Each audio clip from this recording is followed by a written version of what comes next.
Hey everybody, welcome to another episode of On the Paint Table. This is my weekly show where you see what I've been working on, what I got done, and what is coming up. So this week, I finished off some more models for the Drowned Earth, some of the Wave 2 miniatures, as well as finishing up my Wayfarer. So I've got two factions painted to play some games. I actually played some games this week against Jay, and you'll get to see them in the next couple weeks coming up. Now on top of that, I worked on my Idoneth Deepkin this week. One of my resolutions is to finish miniatures or like half-done projects that I haven't really finished in the last year. My Deepkin kind of sat with like a couple extra kits that would take them to being like a full playable army for almost a year. They came out last spring, and I was really excited about them, and then jumped into other projects and then didn't come back to them. And this got kicked off. The idea of this got kicked off because my buddy Derek Gehring, who's coming to play some games the next couple months, sent me a Leviathan to basically give Shellington a friend, who is my barking turtle that I paint up as a Gryph-hound.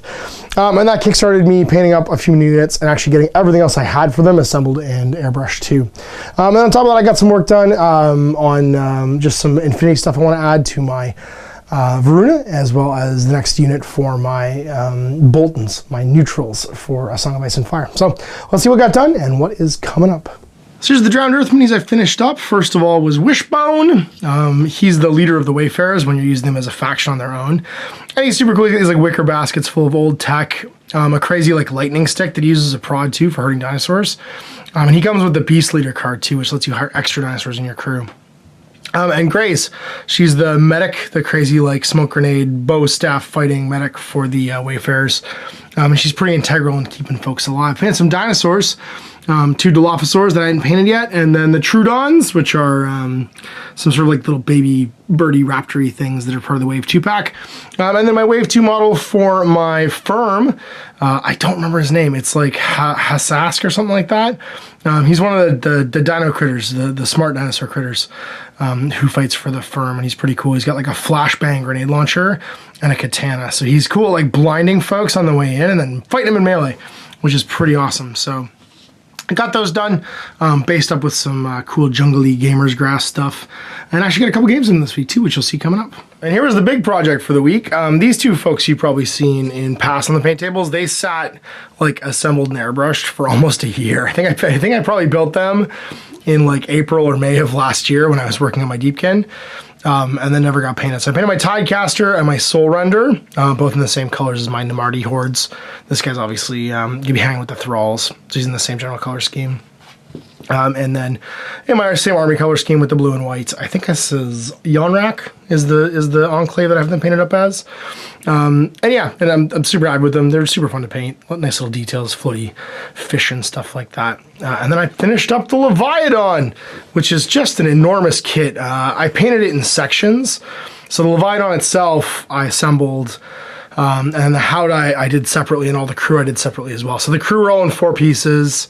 The 2 gunners, the master there on the front, and the drummer, and then the Howdah was 1 piece, and then the Leviathan himself, which is cool because he can actually like tilt, and he has to fit on the shelf. If I don't have him like tilted back like this, he actually doesn't fit on the shelf because there's not enough space for him.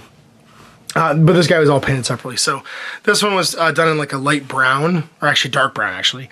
And then I airbrushed all the fins a light brown, and the reds and stuff onto the shell. I did the actual Howdah in like metallics, and then the crew were all done in black and then airbrushed like a dark. I did them, I think, Cantor blue, and then just painted on details and stuff like that. Super fun. Use like just a variation of like washes and highlights and stuff to get all the other armor done. And then some of my classic favorites, like I like these armor on the bottom instead of the top because that's usually where he's getting attacked from because he's floating in the air.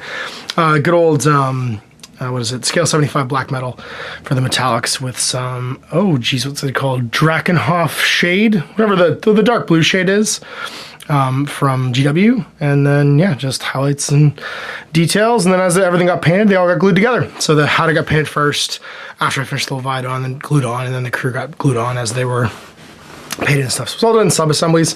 Made it a lot easier, but obviously he's not a transport-friendly miniature. Like he's gonna have to go into something to keep him safe at some point.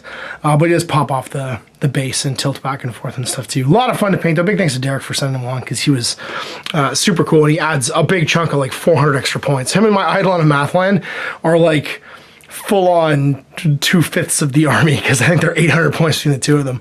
But they're pretty beastly, which is pretty cool. So that's it. Yeah, I've painted up another 600 points of Deepkin at this point, and I'm starting to push 2,000. Gotta get my third battle line done, which you'll see in a second. Here's the stuff that got assembled and just airbrushed. So of course my third battle line is going to be some more Sargard, or the Namarti Reavers.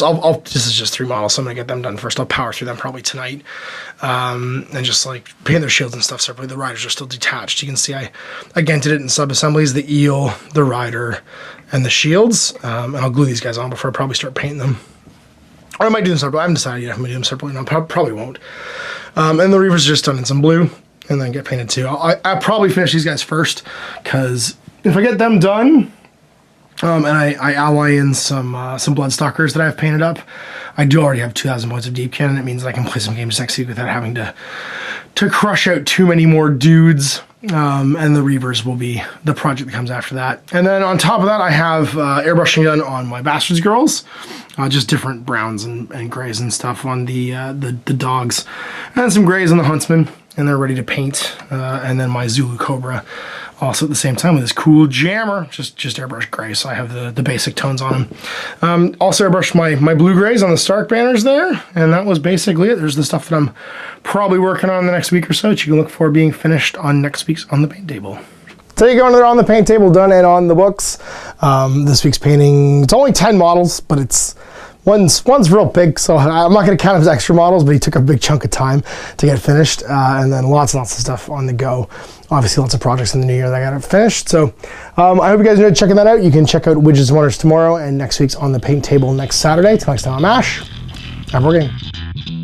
I hope you enjoyed that video. If you want to support the channel, of course, like and subscribe and hit the little bell below so you get notifications when I post future content. I do post stuff 7 days a week. If you want to support the channel further, you can, of course, buy a t-shirt through Spreadshirt, buy a measuring gauge or objective markers from Death Ray Designs, or, of course, most importantly, there is Patreon. Patreon is what makes all this possible, keeps the lights on, pays for the studio costs, pays for the equipment, model costs, and everything else, and most importantly, puts food in my kids' bellies and a roof over their heads. Big thanks to everyone, past, future, who supported me. I do this stuff because of you guys, and of course, I will continue doing it as long as I can.